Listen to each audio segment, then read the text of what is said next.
June 1, 1944. Truk, Caroline Islands, Central Pacific. Aircraft carrier Shokaku anchored in protected waters of largest Japanese naval base outside home islands. Captain Hiroshi Matsubara, ship's commander since January, gathered senior officers in command salon for discreet but significant celebration.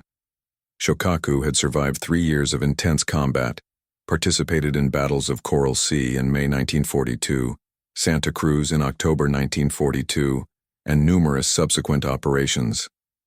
It was resilient veteran, pride of Kido Butai, mobile carrier force of Imperial Japanese Navy.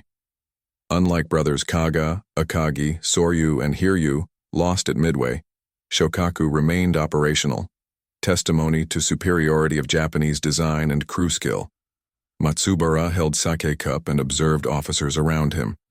Japanese naval doctrine emphasized supremacy of large surface ships and embarked air power. Submarines were considered minor tactical weapons, suitable for reconnaissance and opportunistic attacks against isolated merchant ships, not serious threat to capital ships operating with adequate escort. Intelligence reports minimized successes of American submarines, attributing sinkings to Japanese error or enemy luck, never to systematic effectiveness. Matsubara articulated confidence shared by Imperial command.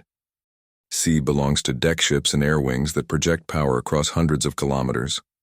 American submarines make noise like wounded whales, but rarely obtain decisive victories against Japanese capital ships operating with adequate doctrine. What Matsubara and Japanese Imperial Command didn't comprehend was that in 19 days, fate of Shokaku and validity of entire Japanese naval doctrine would be decided not by zero fighter pilots or torpedo bombers, but by a handful of American submariners operating silently in Pacific depths. United States had transformed submarine from opportunistic tactical weapon into lethal strategic instrument through systematic technological innovation. Navigation radar enabling surface detection in total darkness. Cryptography deciphering Japanese communications providing exact fleet positions. Mk-14 torpedoes finally reliable after 2 years correcting catastrophic premature detonation and incorrect depth failures.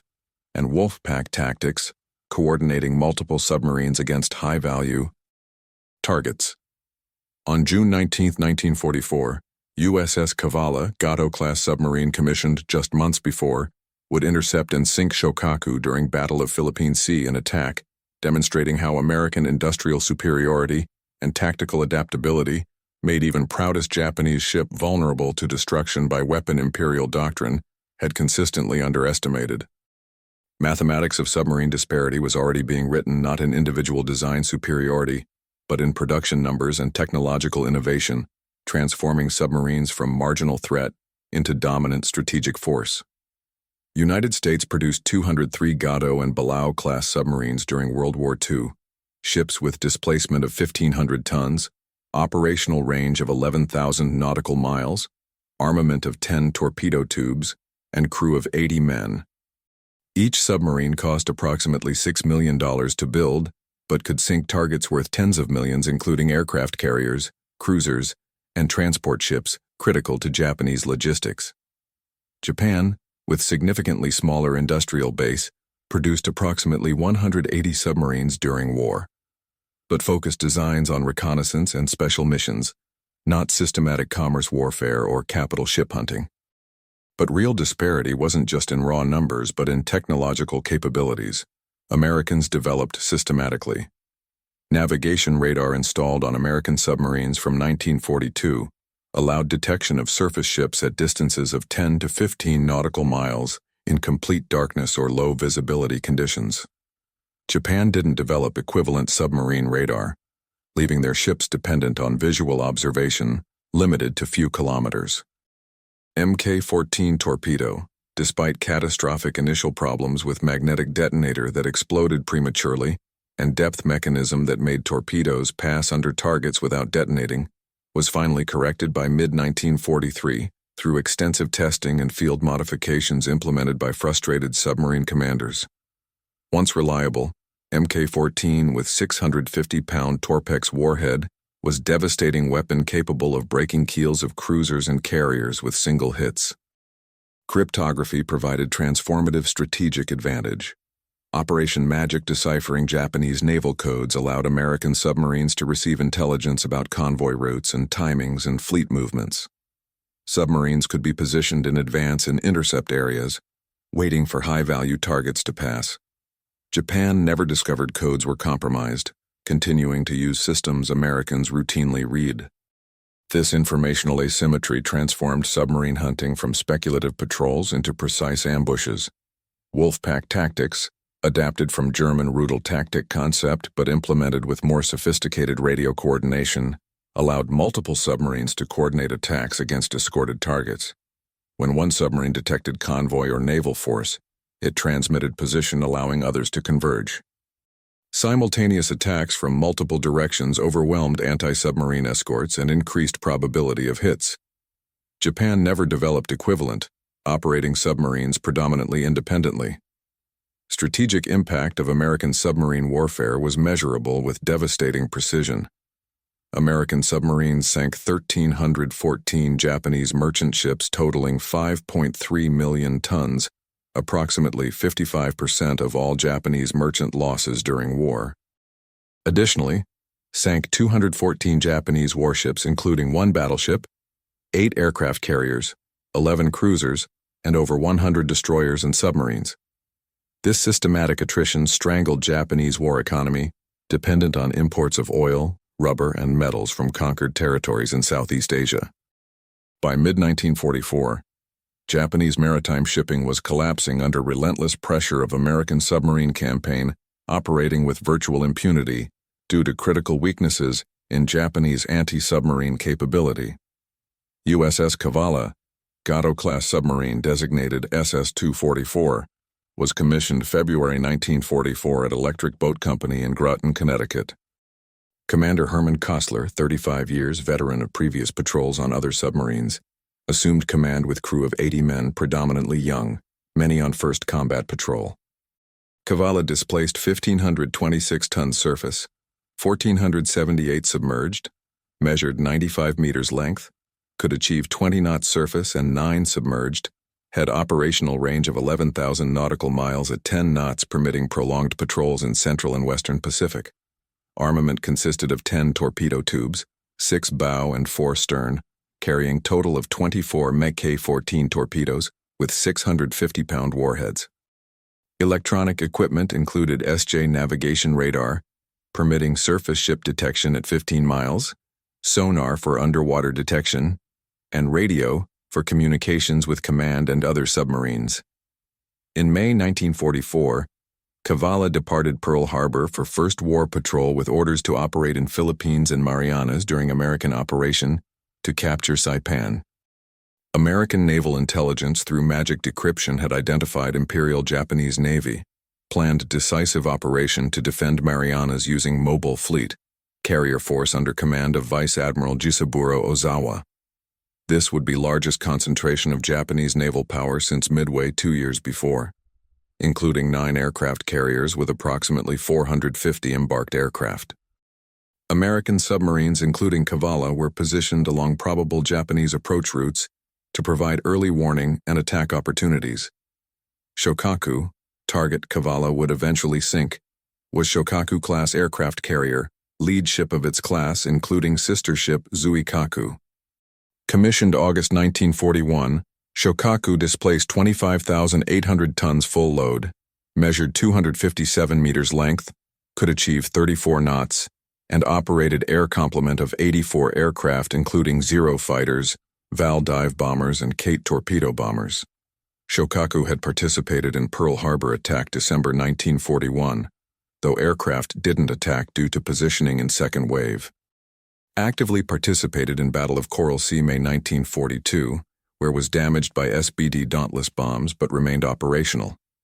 In October 1942, during Battle of Santa Cruz, again suffered damage from American air attacks, but survived and returned to Japan for repairs. This resilience strengthened Japanese confidence in design robustness and damage absorption capability. In June 1944, Shokaku was operating with mobile fleet under Ozawa, preparing for Operation Eigo.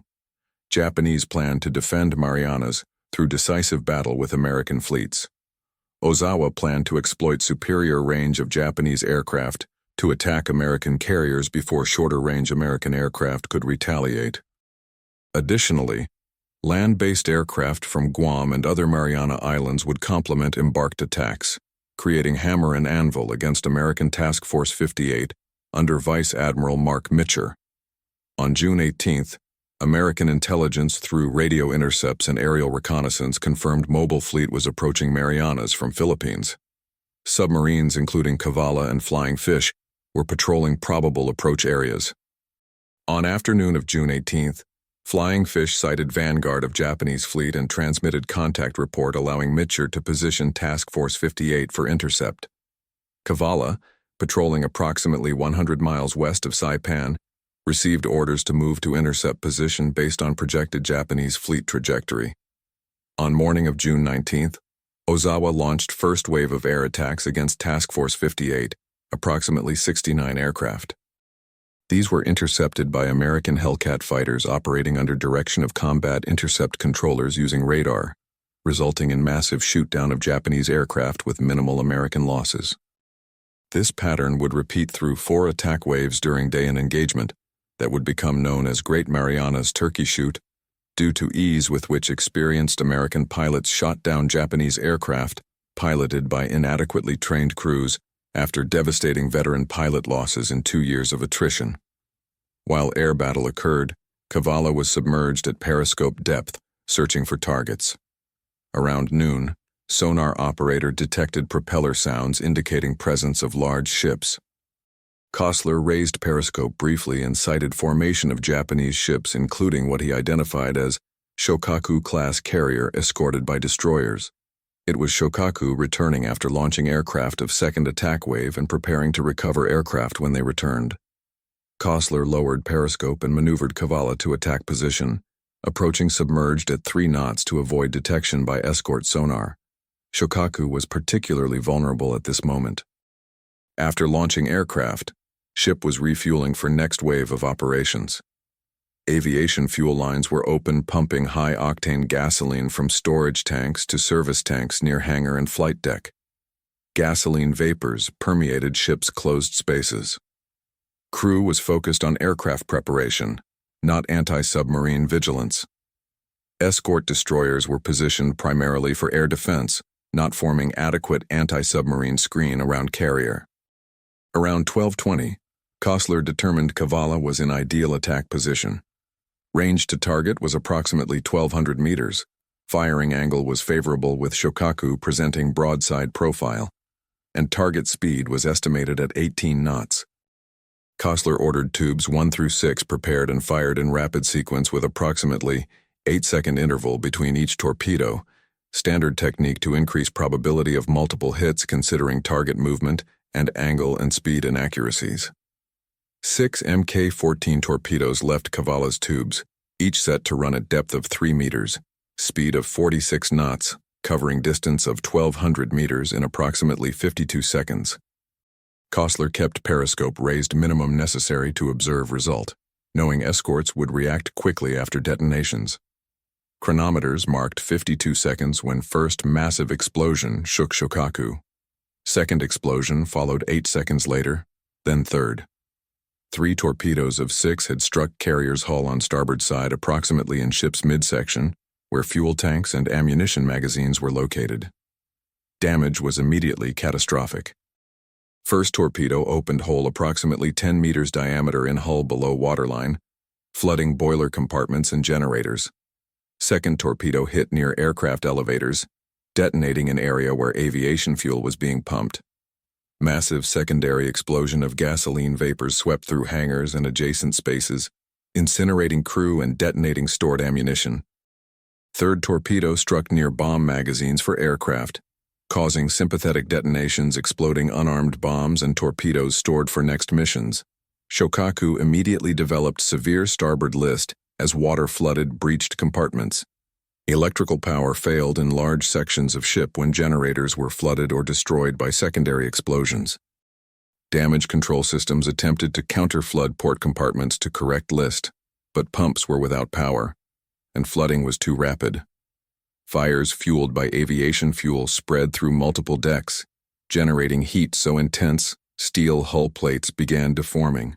Toxic smoke filled closed spaces, suffocating crew attempting to fight fires or escape flooded compartments. Captain Matsubara on bridge ordered damage control countermeasures, but quickly perceived ship was doomed. List increased steadily despite counter-flooding efforts. Fires were out of control and approaching main magazines which, if detonated, would destroy ship instantly. Matsubara ordered abandoned ship approximately 15 minutes after torpedo impacts. Crew began evacuating through ladders and ropes to see where escort destroyers were approaching to rescue survivors. Around 1300, approximately 30 minutes after Cavalla's attack, Shokaku was listing 45 degrees to starboard, flight deck almost touching water.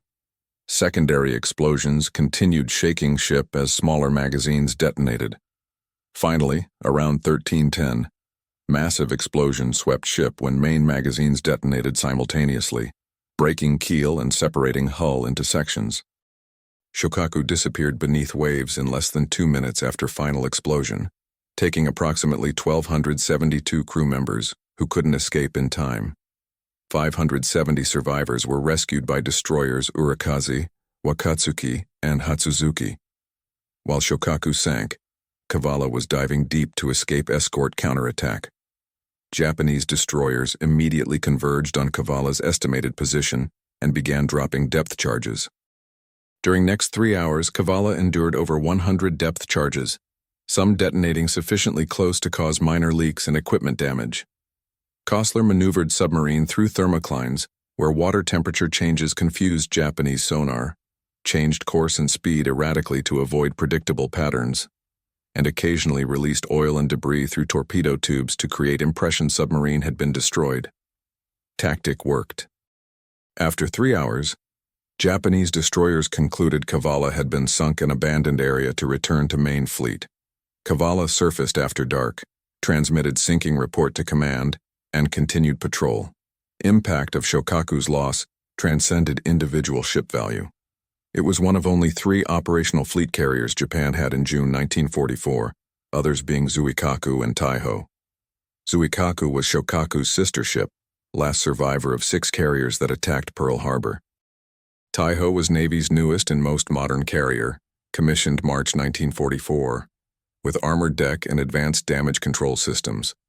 Loss of 1/3 of available carrier force in single attack was devastating strategic blow. But tragedy for Japan didn't end with Shokaku. Just 4 hours after Cavalla sank Shokaku, USS Albacore, another American submarine patrolling nearby, attacked and sank Taiho, Ozawa's flagship carrier. Albacore fired 6 torpedoes at Taiho around 800, one striking hull on starboard side. Initially, damage seemed controllable. Taiho continued operating and recovering aircraft, but torpedo had ruptured aviation fuel tanks, and gasoline vapors began accumulating in ship's closed spaces. Inexperienced engineer ordered ventilation system activated in effort to dissipate vapors, but instead of venting to exterior, system circulated vapors throughout entire ship. Around 14:30, 6.5 hours after torpedo impact, vapors detonated in massive explosion, destroying Taiho from inside out. Ship sank in few minutes, taking 1,650 crew, including Admiral Ozawa, who was transferred to cruiser at last moment. In less than 12 hours, 2 American submarines had sunk 2 of 3 operational Japanese fleet carriers, reducing Japanese carrier force to Zuikaku alone. Mobile fleet had lost capability to project effective air power. Air battle during June 19th, Great Marianas Turkey Shoot, had resulted in loss of approximately 300 Japanese aircraft and irreplaceable pilots. Combination of air losses and loss of 2 carriers destroyed mobile fleet as effective combat force. Next day, June 20th, Mitchell located remnants of retreating Japanese fleet and launched long-range airstrike at twilight. American aircraft sank light carrier Hio and 2 oilers, damaged Zuikaku and other ships. With 3 fleet carriers lost and hundreds of aircraft and pilots destroyed, Ozawa ordered complete withdrawal. Battle of Philippine Sea ended as decisive American victory that permanently broke backbone of Japanese naval air power. Japan would never recover capacity to conduct carrier operations at 1942-1943 scale. June 20th, 1944. Deck of cruiser Yahagi, sailing west in retreat with remnants of mobile fleet.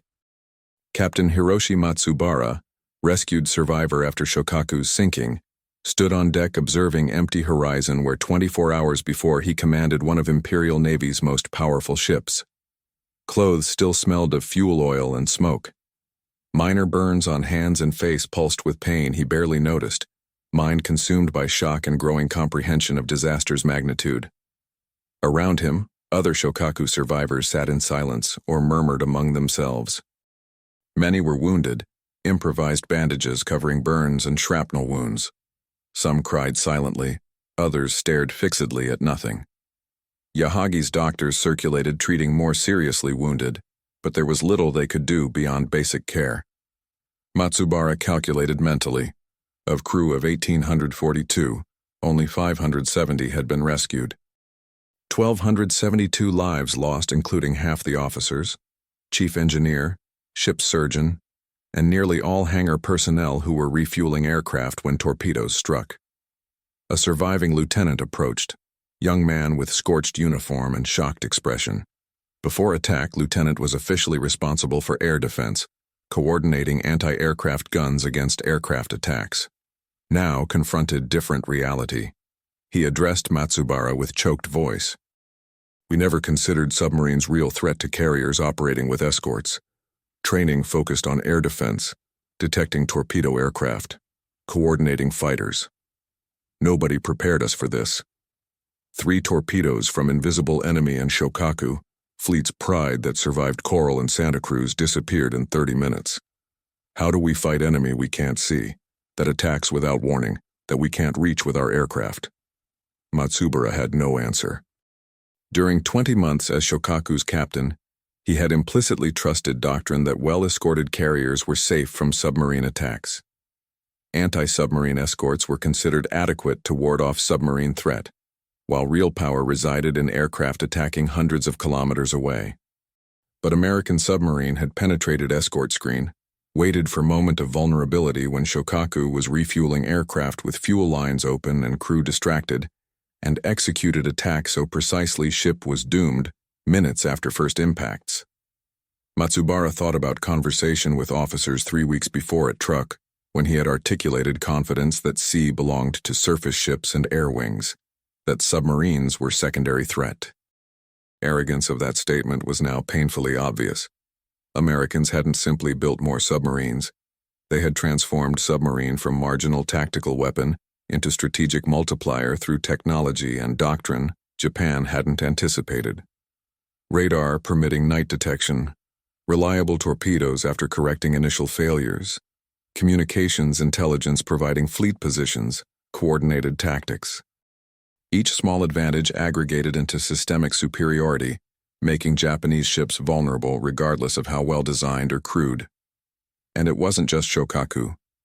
News had arrived that Taiho, Admiral Ozawa's flagship and fleet's most modern carrier, had also been sunk by American submarines same day. 2 fleet carriers in 12 hours. Mobile fleet had departed for decisive battle with 9 carriers. Now had 7, 2 of which were battleship conversions with limited capabilities. Naval air power Japan had built through decade of investment was evaporating, lost not mainly to American aircraft, but to submarines operating in shadows. Matsubara perceived proud Japanese naval doctrine was fundamentally broken. Japan had bet on concept of decisive battle where surface fleets would confront in climactic engagement deciding war. But Americans weren't playing that game. They were using submarines as silent assassins, sinking valuable ships before decisive battle could occur. They were using carrier aircraft not to seek symmetrical confrontation, but to crush Japanese air power through numerical and qualitative pilot superiority.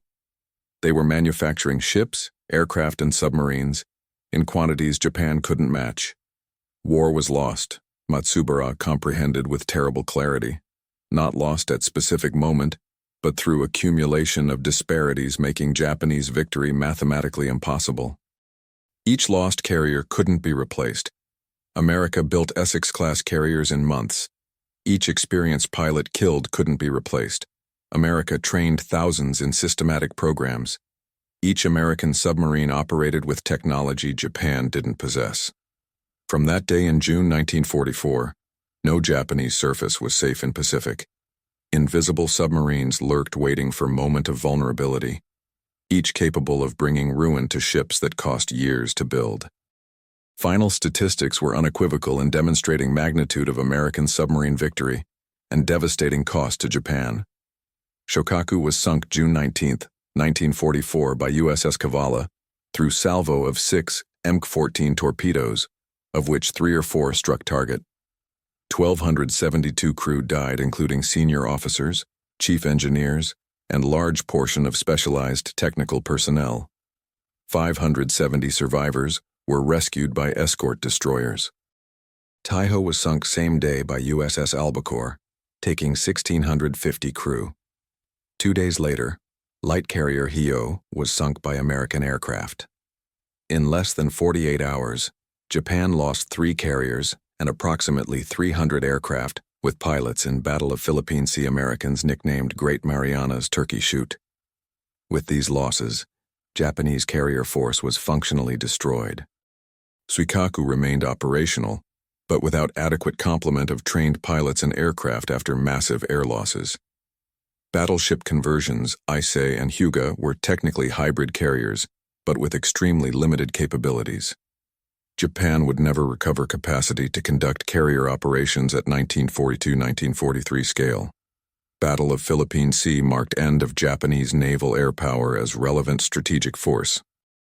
Captain Hiroshi Matsubara, in post-war interrogation testimony preserved in American naval archives, provided Japanese perspective on psychological impact of Shokaku's sinking. Never had imagined Shokaku would be lost to submarine. Japanese naval doctrine considered well-escorted carriers safe from submarine attacks. We believed submarine threat was marginal compared to power of embarked aircraft and surface ships. From that day in June, when Shokaku sank in 30 minutes after Cavalla's attack, we understood no Japanese surface was safe in Pacific. American submarines operated with technology and tactics we couldn't effectively counter. Radar permitted them to detect ships in darkness. Intelligence provided them our positions. Reliable torpedoes destroyed targets with certainty our torpedoes didn't possess. It was like fighting an invisible enemy who always knew where we were, but we could never locate until too late. Admiral Jisaburo Ozawa, mobile fleet commander during Battle of Philippine Sea, wrote in published post-war memoirs that loss of Shokaku and Taiho to submarines was more psychologically devastating than air losses. We could accept losing aircraft in combat against enemy pilots because it was battle we understood. But losing flagship carrier and veteran to torpedoes from invisible submarines destroyed confidence and ability to protect most valuable assets.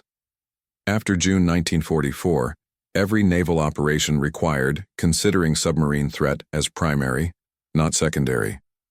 But we didn't have technology or resources to effectively counter American submarine campaign. Broader strategic impact of American submarine warfare was visible in tonnage sunk statistics. American submarines sank 1,314 Japanese merchant ships totaling 5.3 million tons, 55% of all Japanese merchant losses during war. Additionally, sank 214 warships including battleship Kongo, 8 carriers including Shokaku, Taiho, Shinano and Unryu, 11 cruisers, and over 100 destroyers. Submarine campaign strangled Japanese war economy dependent on oil imports from Dutch East Indies, rubber from Malaya, iron ore and bauxite from multiple sources. By end of 1944, Japanese maritime shipping had collapsed to point where domestic industries couldn't obtain raw materials necessary for war production. USS Cavalla survived war, completing 5 war patrols and sinking total of 4 ships including Shokaku. Was decommissioned 1946, recommissioned 1951 for Korean War service, and finally retired 1969. Today preserved as museum ship in Galveston, Texas, permanent memorial to submarines that broke Japanese naval power in Pacific. Herman Kostler, commander during Shokaku sinking, was promoted and continued naval career, retiring as Rear Admiral. Legacy of Shokaku and Sinking by Cavalla transcends specific battle to illustrate transformation of naval warfare during World War II. Initially, naval doctrine emphasized surface battles between battleships and carriers projecting power through aircraft. Submarines were considered secondary tactical weapons suitable for reconnaissance and opportunistic attacks against merchant ships, not primary threat to capital ships. But through systematic technological innovation including radar, reliable torpedoes, cryptography, and coordinated tactics, United States transformed submarine into strategic weapon capable of sinking enemies' most valuable ships with virtual impunity. This transformation was possible due to American industrial superiority, permitting not just building 200 submarines, but equipping them with advanced technology and maintaining them operational through logistical chain extending across Pacific. Japan, with a limited industrial base and scarce resources, couldn't match scale or technological sophistication of American submarine campaign. Result was systematic strangulation of vital maritime lines and destruction of surface naval power leading directly to Japanese defeat in Pacific. Shokaku's sinking remains definitive example of how modern naval warfare would be conducted. Not through climactic confrontations between surface fleets but through systematic attrition using weapons operating in shadows, each capable of delivering disproportionate blows against valuable targets. Sea no longer belonged to great deck ships but to silent predators lurking below, armed with technology transforming ocean into hunting ground, where even proudest ships were vulnerable prey awaiting fatal moment of encounter.